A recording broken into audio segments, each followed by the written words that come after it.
I didn't have you guys on pause. Guess I'm gonna have to figure out how to edit.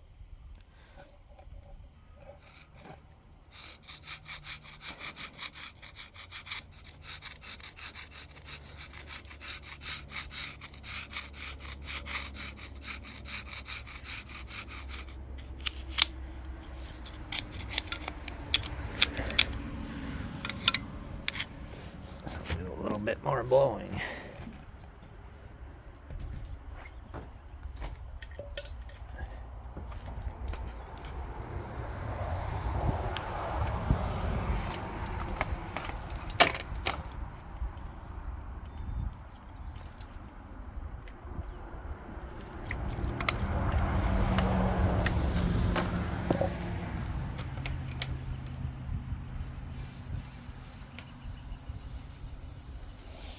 Don't have the pressure too high.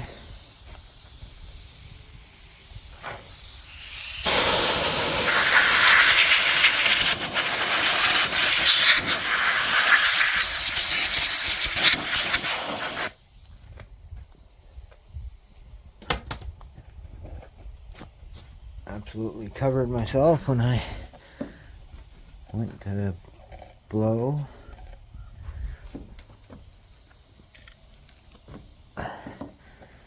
So now that it's relatively clean,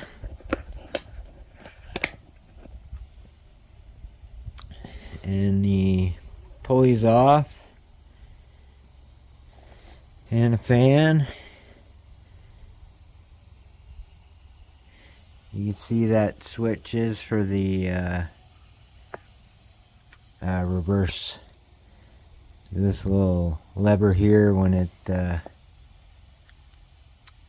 gets pushed back, you're in reverse, and it hits this switch right here, which turns your blades off unless you have the key in the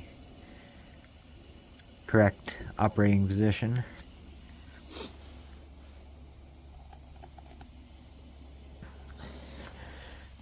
And you can see those cracks more defined now. I don't know if I had that welded when those screws broke, or I think I did just get it welded back together, and the welds broke, so now I'll order the new part, and hopefully it'll last another 13 years. And I gotta get one of those bolts.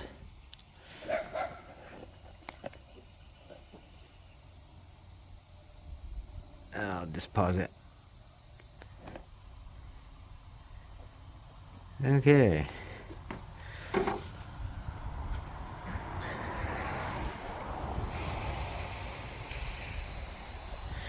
Turn the air off so you're not listening to air. Now,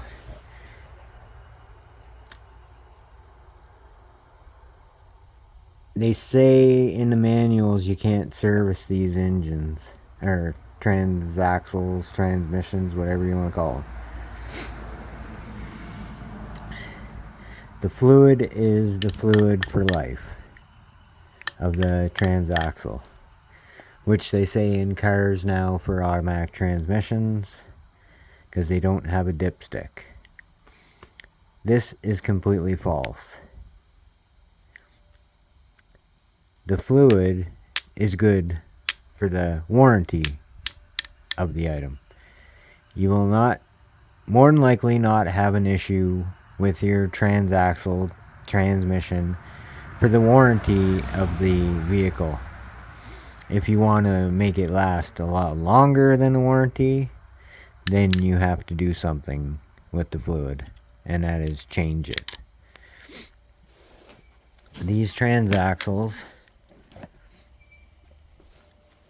come with 5W30 regular motor oil in them, because it's cheap. From the factory where they make these, if you were to buy one to replace the one that came in your tractor, it would come with 5W50 synthetic oil, a heavier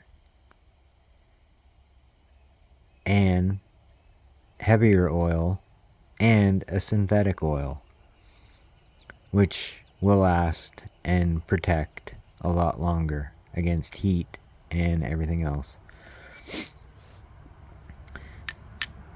So on Tuff Torq's website, they recommend you change the fluid after 50 hours and then every 200 hours after that. I think I didn't change my fluid the first time. I tore this apart to see what kind of damage happened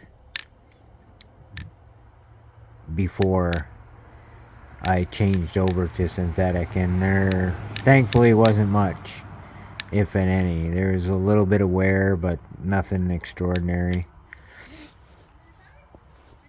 And I don't know if you can see, but you can see the orange gasket. That's what I unbolted the two halves and looked at all the gears inside and cleaned all the magnets. There's two other magnets inside that you can't get to unless you tear it apart. I'd like to tear this apart for you, but it is a lot of work. And I know I have the time since other things are broken, but not really, because I'm heading on vacation and gonna order tomorrow and ordering the parts today, and hopefully they'll be here when I get back. And when I get back, I have a day before I have to go back to work. And it is now May I have no idea. I'm on vacation. What day it is? I think it's the 10th, 11th, 12th, somewhere around there. And I haven't mowed my lawn yet. So I need to get this happening. But anyway, changing the oil in these is extremely easy. You just pop the cover.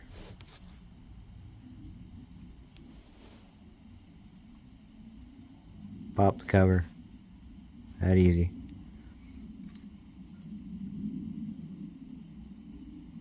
There's the magnet. It's not supposed to be like that. I think I filled the transmission a little too high last time. The magnet's supposed to slide down in there like that.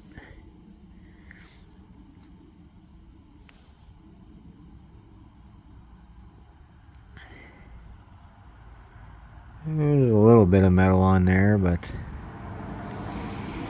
transmission seems to be running good. And that is where the big gears are. It's not covered in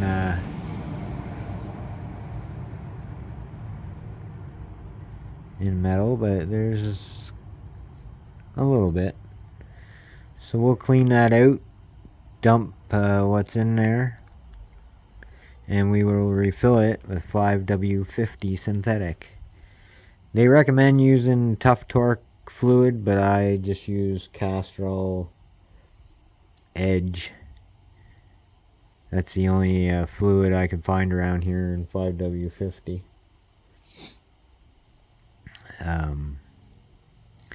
They recommend their fluid because it the additive package activates in cooler temperatures, because these transmissions don't exactly get as hot as a car transmission, although they must get semi-hot because they get a fan on them. But anyway, it seems to be working for me, so I will pause this video and clean the magnet and dump the fluid. All you do is turn the transmission over and let her pour out. and we'll show you the level it's supposed to be at.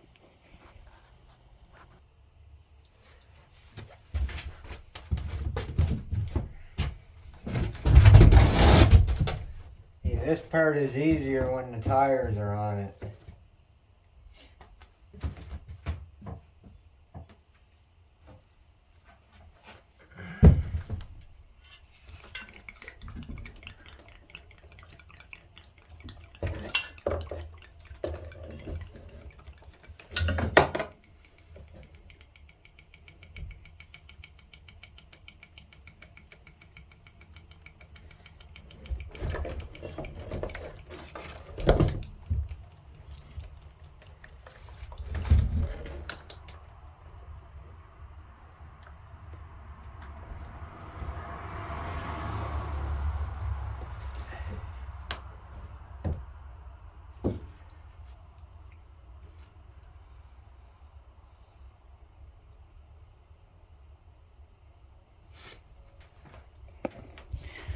While it's draining,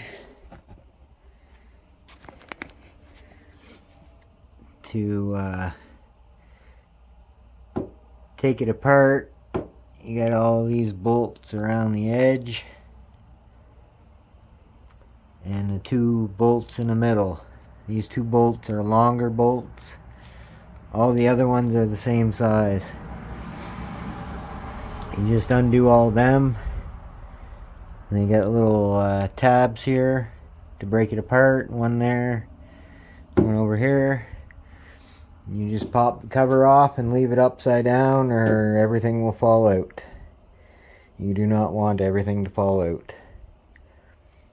And you want to disturb the least amount as you can in there. And I believe right here there's a filter that you can change, but when I had it apart, there was like barely anything in it.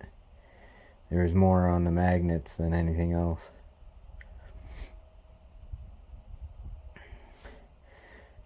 So that's how you drain it. You can, if you want, tap a drain plug in there, but you can't get the fill. You can't get to fill it unless you take on these the gas tank out or drop it. So if you're gonna take it out, why and you have to take the fan and everything else off. So I don't see a point in putting a drain plug when you got to take it out anyway to fill it. So unless you can come up with some kind of solution to fill it, but it's just easy to take it out. If you didn't have a camera and all that stuff, it would probably take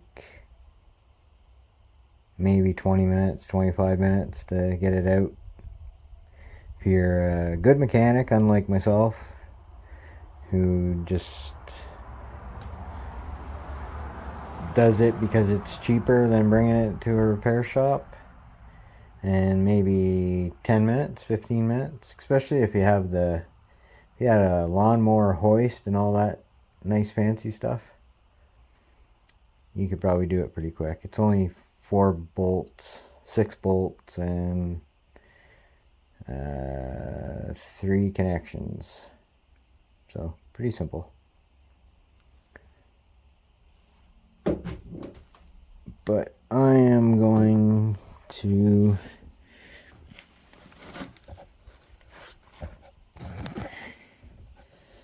end this video.